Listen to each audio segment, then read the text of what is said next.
idea of matter that is out there, we believe, in space.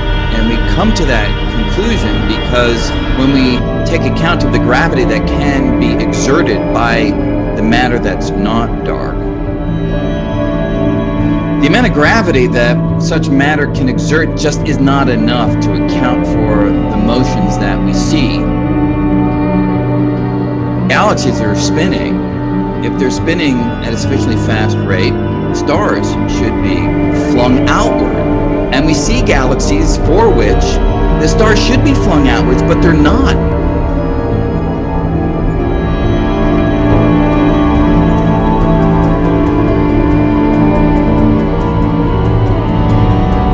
We account for some kind of 5% residual ashy residue left over from the Big Bang, and the dark matter is more like 27%. And that's the bizarre part that we don't understand. It's a hint to something beyond what we already know.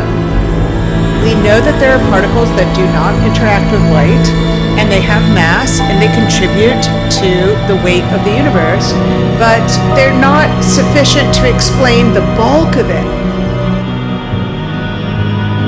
We already know that the dark matter is cold.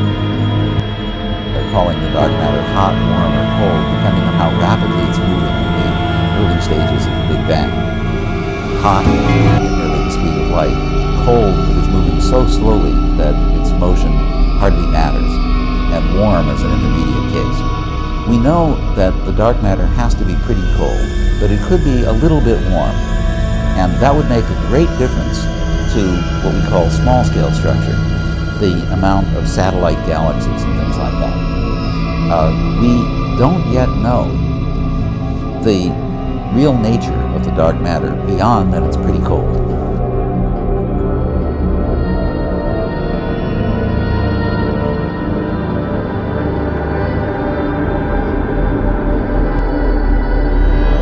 When we count up the matter in all the stars, galaxies, and gas clouds we can see and then extrapolate, we find that ordinary matter makes up only about 3% or so of the universe. That means around a third of it is missing from our observation.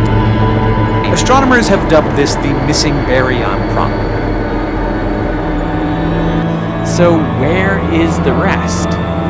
Well, not all ordinary matter is glowing brightly or is illuminated by nearby stars.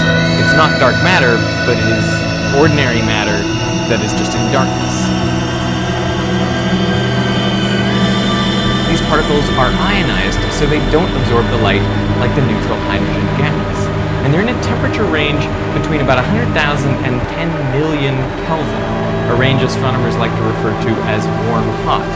So this is known as the warm-hot intergalactic medium, or WIM for short.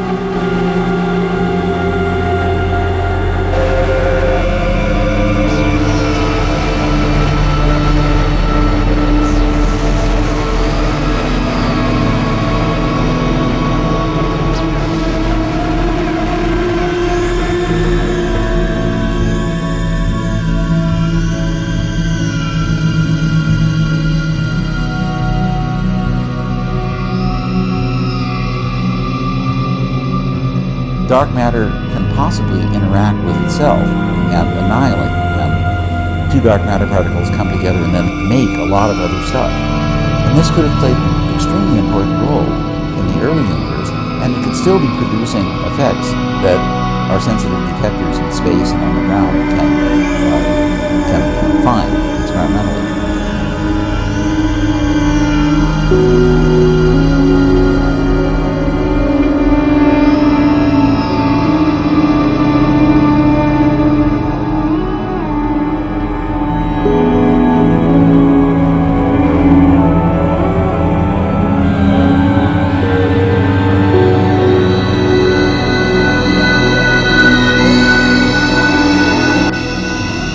Gravitational lensing may reveal the properties of the dark matter itself.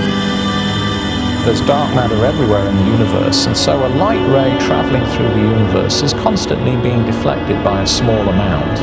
And what this means is that the whole sky actually is slightly distorted. is not what you think it is. Everything out there is being viewed through the shimmering of the dark matter.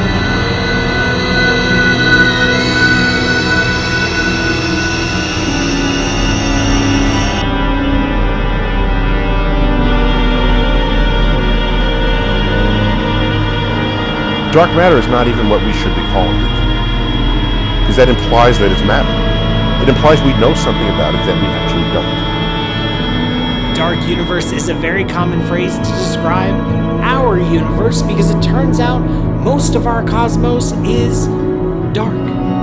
Dark not as in night, dark as in doesn't interact with light, and dark as in we don't really understand